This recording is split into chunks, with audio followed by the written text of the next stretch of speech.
Denver International Airport held its breath. It was the kind of January night that made the mountains disappear, clouds pressing low against the plains, wind dragging sheets of snow across the glass walls of the terminal like something trying to get in. The last departure board of the evening had clicked over to a single word that meant everything was finished.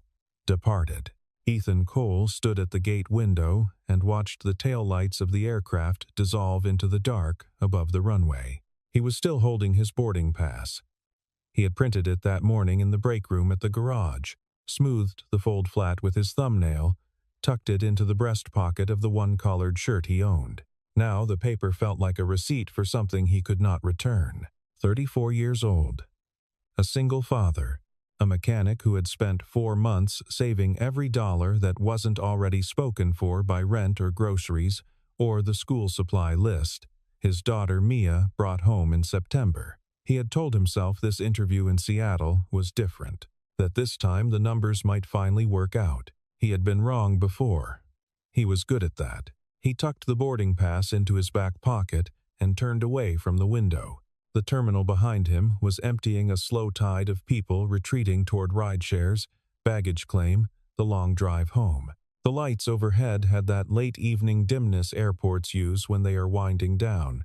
Not quite dark enough to signal abandonment, but enough to change the quality of the air. He needed to sit. He needed to think. He needed, more than anything, not to call his sister Diane and tell her what had happened. Because Diane would be kind about it, and that was the one thing he could not handle right now. He found an empty row near a vending machine and lowered himself into the molded plastic chair. That was when he saw the woman. He had almost made it. That was the part that kept running on a loop behind his eyes.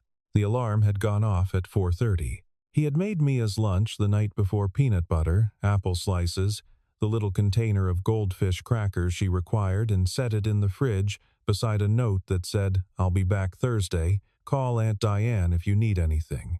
Love, Dad," with a small drawing of a dog at the bottom because Mia always asked for it. He was a decent mechanic and a terrible artist. She loved the drawings anyway. His sister had arrived at 6 to stay with Mia through the school week. He had kissed his daughter's hair while she was still half asleep, smelled the shampoo she used, felt her small hand grip his sleeve for a second before she let go. He had stood in the doorway longer than he needed to. The drive to the airport had been fine until the exit near Pena Boulevard, where a jackknifed semi had turned 3 lanes into 1 and turned 40 minutes into 75. He had called the airline. He had been told the gate would close at 7:50. He had watched the clock on his dashboard the way a man watches a fire moving across dry ground. He had made it to security by 7:41. He had jogged down Concourse B in his dress shoes, which were a size he had owned since he was 28 and which had never quite fit properly. He had arrived at Gate B32 at 7:53. The jetway door was closed.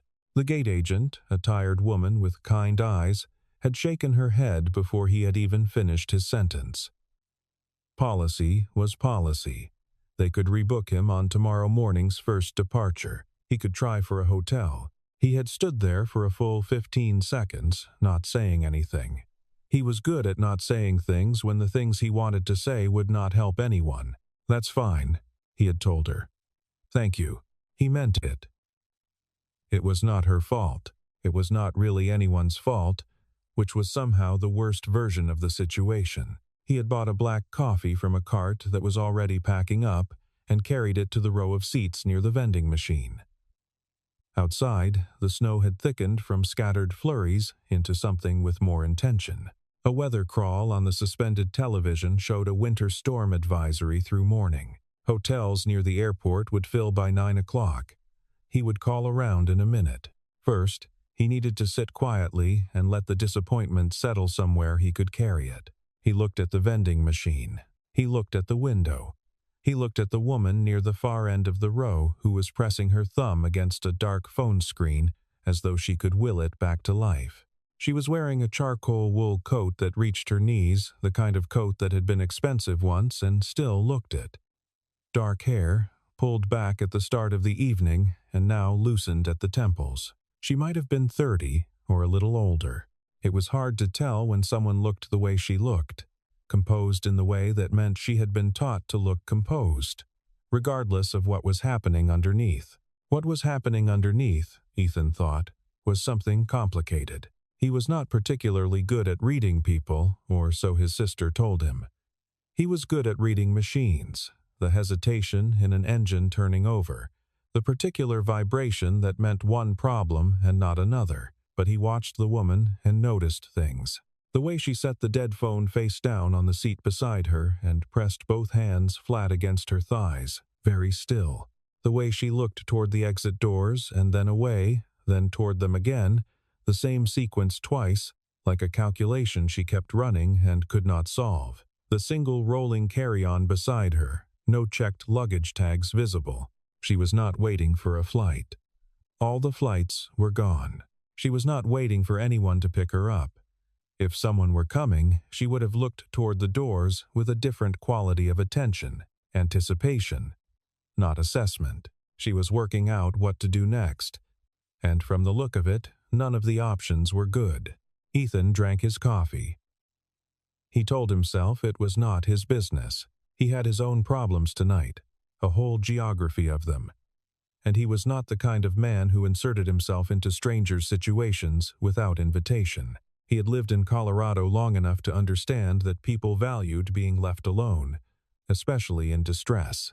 But there was something specific about the way she pressed her hands to her thighs. Flat, controlled, knuckles not quite white. It was the way Mia held herself when she was frightened, and trying not to show it when she had woken with a fever last winter. When she had heard the car accident on their street and not understood the sound. His daughter did not cry easily, had not since she was 4, and sometimes Ethan thought she had learned that from watching him, and he was not sure how he felt about it. He stood up. He fed $2 bills into the vending machine. He selected a bottle of water and a granola bar, the kind with the oats and the honey that were not too sweet, and he walked to the far end of the row and set them on the seat beside the woman without looking at her directly. "The coffee cart closed about 10 minutes ago," he said. "This is all I've got, but you're welcome to it." He sat down one seat over and looked at the window. She did not take the water right away. He did not expect her to. He watched the snow. A ground crew truck moved slowly across the apron with its yellow lights turning. The terminal had gone very quiet in the way airports get when the last crowds leave and only the infrastructure remains the hum of ventilation, the distant signal tones from a screen somewhere. After a while she said, "Thank you." Her voice was even, not warm, not cold. The voice of someone deciding whether to say more. "I'm Ethan," he said. He did not offer a hand. He kept looking at the window. A pause. Then, "Rebecca." He nodded. He drank the last of his coffee. "Flight?" she asked. "Missed it." "You?" "I wasn't on one." That was honest, at least. He appreciated that she did not construct a story. "Hotel?" he offered. "I had an address." She stopped. He waited. He had learned that the right response to an incomplete explanation was usually silence. People filled silence with what they actually meant, eventually, if you did not rush them. "My phone is dead," she said. "I don't have a charger." "I was going to." She stopped again. "I had a plan, and the plan fell apart. Plans do that." She made a small sound that was not quite a laugh. "Yes." He pulled his phone from his pocket and opened the Maps application. "There's a branch hotel about 8 miles east, off I-70, not airport adjacent, so it might still have rooms." He turned the phone so she could see the screen without having to lean toward him. "If you call now, they might hold one." She looked at the screen, then at him. "My phone is dead. I know. You can use mine." Another pause. He understood what she was calculating, whether the offer was what it appeared to be, whether accepting it obligated her to something. He kept his expression flat. He was good at flat. She took the phone. She dialed.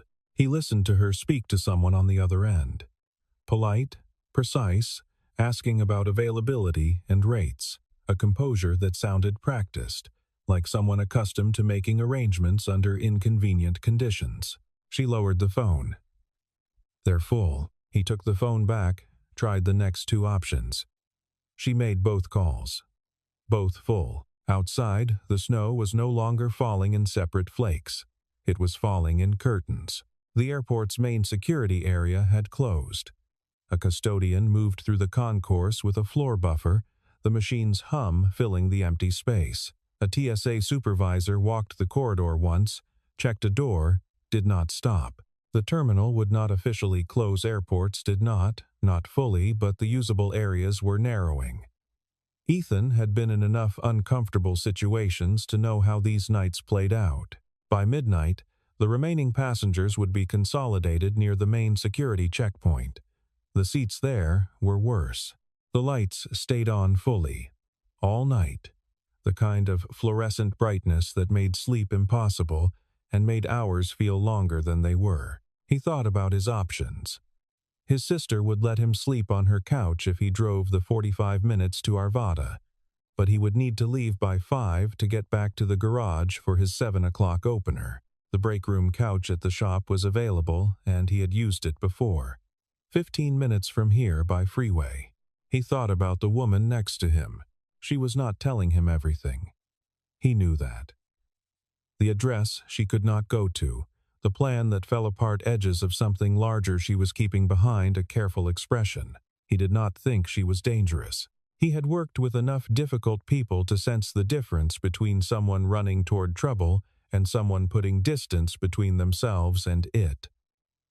Her stillness had that quality. He thought about what Mia had asked him once when she was 5.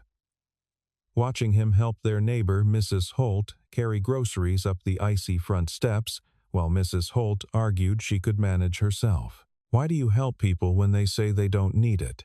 He had thought about it longer than a 5-year-old expected. Because they need it anyway, he had finally said. She accepted this with the seriousness she brought to all information. He took his key ring from his jacket pocket. 1 car key, 1 garage key, 1 apartment key. He worked the apartment key free. It was a standard brass key, nothing distinctive about it, worn dull at the edges from use. He set it on the seat between them. "My apartment is 15 minutes from here," he said. "There's a spare set of sheets in the closet above the washing machine. The deadbolt is stiff. You have to push the door in while you turn the key or it won't catch. Heat works. The couch folds out, but the mattress is decent." He found a pen in his jacket. He always had a pen. Habit from writing up service orders, and wrote the address on the back of the boarding pass he had not thrown away. He set it next to the key. "My daughter is at her aunt's through Thursday. I'm going to sleep at my garage tonight." Rebecca looked at the key. She looked at the boarding pass. She looked at him. "You don't know me," she said. "No, I could be. I know." He stood up and picked up his jacket. "If you don't use it, leave it at the front desk downstairs. They can hold it for me." He walked to the escalator. Rebecca Hartwell sat with the key in her hand for a long time after he was gone. The key was lighter than she expected. She turned it over once, looked at the teeth, set it flat in her palm. The boarding pass beside it said Cole, Ethan, Dancia, and had been printed that morning, the paper still crisp at the edges. She had not cried in 11 months. She was counting. She did not cry now either. But the pressure behind her eyes was there, the way it always was when something surprised her by being what it appeared to be. Simple and without agenda. She had been surrounded for most of her adult life by people whose generosity had terms, who gave things in ways that created obligations, who were warm when it cost them nothing, and precise when it cost them something.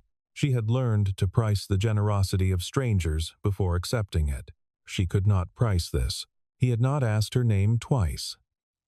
Had not asked where she was going or why the address she had was no longer safe. Had not looked at her coat or her carry-on or drawn any conclusions she could see. Had set the water down and moved 1 seat away, and that was all. She looked at the window.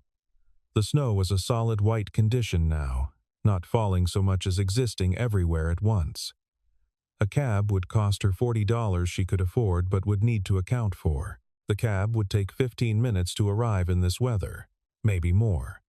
She would arrive at his apartment sometime after midnight, alone, with a key given to her by a man she had spoken to for 20 minutes. In 12 years of working within the structures her father had built the organization, the expectations, the careful network of mutual obligations, she had never once accepted something that did not come with a price she understood in advance. She picked up the key. She picked up the boarding pass. She looked at the address he had written. 4417, Larimer, number 2B. His handwriting was legible in the way that practical people's handwriting tends to be, not careful, not artistic, just clear, functional. She put both in her coat pocket and stood up. Outside, the snow kept falling. Cole's Auto and Small Engine Repair occupied a converted double bay on Walnut Street that Ethan had been renting for 6 years. The sign above the door was hand-painted, slightly uneven on the right side. Every few months he told himself he would fix it. He never did. He let himself in through the side door, hit the fluorescents in the bay, and stood for a moment in the smell of the place. Motor oil, rubber, the cold mineral smell of concrete in winter. It was the smell he had worked in since he was 19, when his uncle had first put a ratchet in his hand and explained that a torque wrench was not a thing you used by feel but by measurement. His uncle had been right about many things. The break room had a couch that had been there when he took the space over.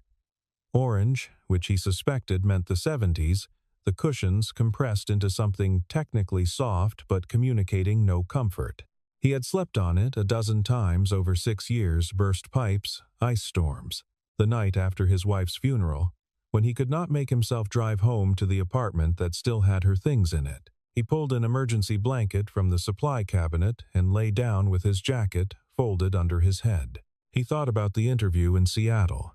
He had prepared carefully, researched the company, a regional fleet maintenance firm expanding its Colorado operations, studied their service protocols, written down answers to anticipated questions. He had a decent case for why he was ready to move up from independent shop work to operations management.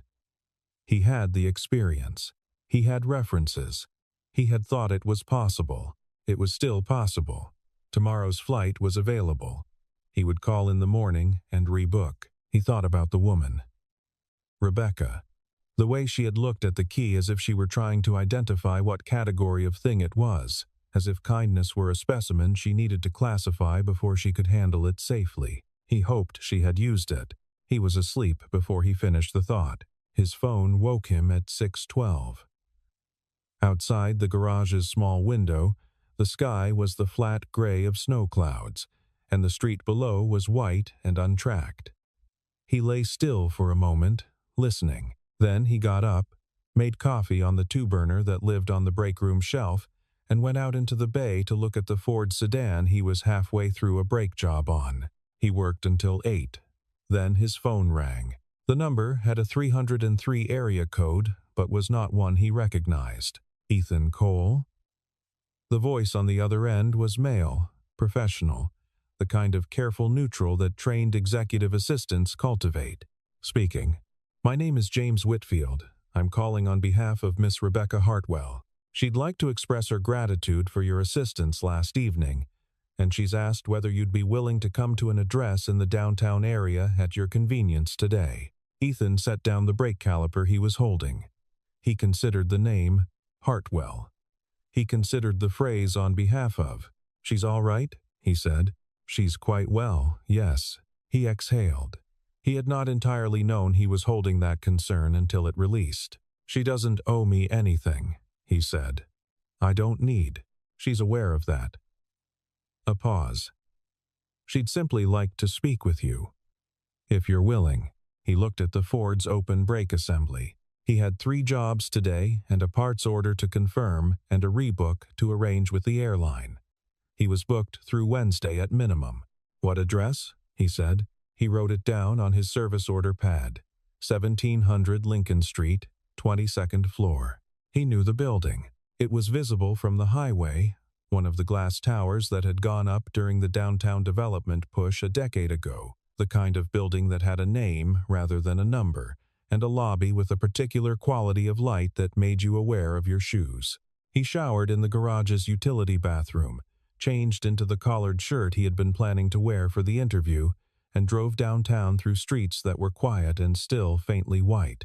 He found parking 2 blocks over and walked, his breath visible in the cold. The lobby had a reception desk staffed by a young man who said, without any audible judgment, "Mr. Cole, 22nd floor. Miss Hartwell's assistant will meet you." He stood in the elevator and looked at his reflection in the brushed steel door. He looked like what he was. He did not think that was a problem. The 22nd floor was a single, large office suite with floor-to-ceiling windows that looked west toward the mountains, which this morning were hidden behind the storm's residual gray. The carpeting was the deep, neutral color of expensive offices. There were 2 assistants at desks near the elevator and a conference table beyond.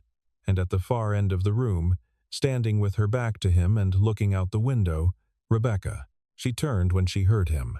He had known, somewhere in the back of his mind, that the wool coat was the coat of someone with a certain kind of life. But knowing it in the abstract was different from standing here looking at her in a well-fitted blazer with her hair arranged properly, the assistants moving around her with the particular efficiency of people accustomed to managing complex schedules. She looked entirely different and exactly the same.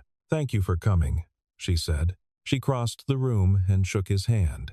Her grip was direct. "I'm sorry I wasn't fully honest with you last night." "You were honest enough," he said. A small pause. "Would you sit down?" He sat. She sat across from him. The full story took about 15 minutes. Her father was Lawrence Hartwell, who had built Hartwell Industrial Group from a regional fabrication company into a diversified manufacturing conglomerate over 40 years. Rebecca had run the company's operational divisions for the past 3 years. 11 days ago, a faction within the board, led by an outside investor who had accumulated a quiet, controlling position over 18 months, had moved to force a governance restructuring that would effectively remove both Hartwells from CERN, operational authority.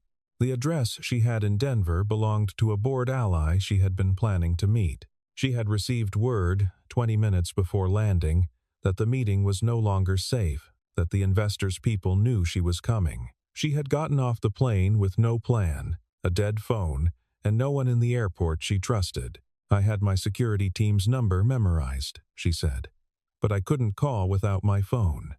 And I wasn't willing to ask an airport employee and risk someone knowing where I was." "So you were sitting there doing the math," Ethan said. "I was sitting there doing the math." He nodded. "And the apartment was exactly what you said it was." A brief pause. "The deadbolt was stiff. You have to push the door in. I know that now." She met his eyes. "I was safe. I slept." He had expected gratitude. He had expected it to be expressed in financial terms, an envelope, a check, something that would settle the account between them and allow both of them to go on with their separate lives. He had been preparing, quietly, to decline it. "I had my team research you this morning," she said. "I want to be transparent about that." He waited. "You have run Kohl's for 6 years. Before that, 8 years at a dealership in Fort Collins, 2 promotions. You have been the sole provider for your daughter since your wife died 4 years ago." She paused. "I'm sorry about that." "Thank you," he said. He meant it. "You were on your way to Seattle last night for an interview. I'm rebooking for tomorrow." "I know." She leaned forward slightly. "Hartwell Industrial has a facility outside Denver in Lakewood. We have been building out a mechanical operations center for our Rocky Mountain regional fleet. 48 vehicles, a mix of delivery trucks and specialized equipment for the fabrication plants. We have been looking for someone to run operations for 8 months. We have interviewed 11 candidates." He stayed quiet. "You handled a situation last night that required a quick decision, with limited information, about someone you had no reason to trust. She chose her words with care. You made the right decision and made it without turning it into something larger than it was. You walked away without waiting to see if I'd use the key. That is not common. It wasn't complicated, he said. Most people find it complicated. She opened a folder on the table between them. The position is Mechanical Operations Manager. Fleet maintenance, staff coordination, vendor relationships, scheduling for our regional service contracts. It would require some retraining in our specific systems. We would cover that cost and your time during the transition. The compensation. She named a figure. Ethan looked at the window. The number, she said, was more than twice his current income. It was the difference between the apartment on Larimer and the kind of neighborhood Mia could walk to school in. It was the difference between the school supply list being something he planned for and something he just handled. He looked back at her. Why not one of the 11 candidates? Because I spent 11 months building a case against a group of people who acquired power by performing trustworthiness. She closed the folder. I would like to try hiring someone who demonstrated it. He said nothing for a long moment. I'd want to talk to your operations team, he said finally. I'd want to see the facility. I'm not going to say yes to something I haven't looked at. For the first time, she smiled. It changed her face in a way that was notable. That's exactly the right answer, she said. He canceled the Seattle flight. He toured the Lakewood facility on a Thursday afternoon, a clean, well-organized space, newer equipment than he had worked with at the dealership, a maintenance team of 7 who seemed tired of being managed from a distance by someone who did not know the difference between a hydraulic lift and a pneumatic one. He asked specific questions. He listened to the answers. He asked the lead technician, a quiet man named Gary Ferris who had 15 years on him and knew it, what the biggest problem with the current setup was. Gary said, communication lag between the service schedule and the parts orders. Jobs were getting held up, waiting for parts that should have been on site 3 days earlier. Ethan said he had dealt with exactly that problem at Kohl's, and he described what he had done about it. Gary listened without speaking. When Ethan finished, Gary said, that would work here. He took the job. The transition took 6 weeks.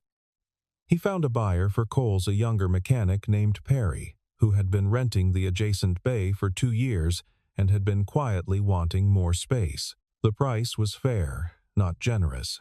Ethan had not tried to squeeze it. He trained Perry on the 2 long-term customer accounts that needed particular handling, wrote up documentation for the seasonal service schedule, handed over the keys on a Friday afternoon, and shook Perry's hand. He found an apartment in Lakewood, 3 blocks from a school that Mia had visited twice and liked for reasons that were specific and practical. The library was large, the playground had a climbing structure with 3 routes to the top, and one of the other girls in her class had a dog.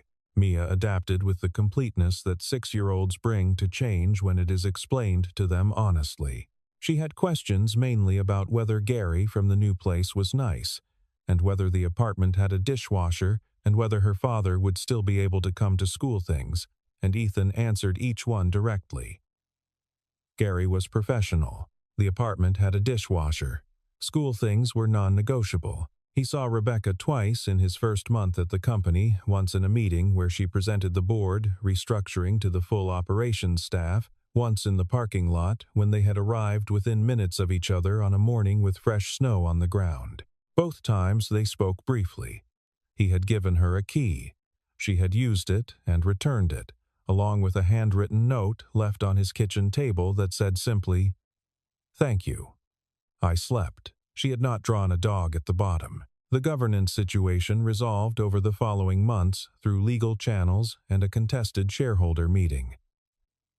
Rebecca handled it with the same measured precision she brought to everything he observed. The investor's position was unwound. The board returned to a configuration that reflected the company's founding structure. None of that was Ethan's domain. His domain was the 48 vehicles, the 7 technicians, the parts inventory, the service schedule, and the communication lag that Gary had identified, which Ethan fixed in his 3rd week with a straightforward lead-time tracking system that cost nothing and required only that everyone update a shared document. It was, as solutions go, not spectacular. It worked. On a Saturday in late March, the mountains finally visible again after weeks of overcast skies, Ethan took Mia to the park 3 blocks from the new apartment. The snow was mostly gone from the paths, patchy and gray at the edges, and Mia was learning to ride the bicycle she had gotten for her birthday. She was not afraid of falling. She fell several times and got back on without being asked to. He sat on a bench and watched her. A plane moved across the sky, very high, the sun catching its belly. He watched it until it was gone. He thought about the boarding pass sitting in the breast pocket of his collared shirt on the night he had stood at gate B32 and understood that the door was closed. He thought about the drive across a snow-filled city to sleep on an orange couch that communicated no comfort. He thought about a brass key, worn dull at the edges from use, set on a plastic airport seat without ceremony or expectation. He had not made a decision that night thinking it would change anything. He had made it because it was the right decision and because he had a daughter who watched how he moved through the world, and he wanted her to see someone who helped when helping was possible. Mia completed a full length of the path without putting her foot down, and at the far end she turned around and looked back at him with an expression of complete satisfaction. He raised his hand. She raised hers. Then she got back on the bike and did it again.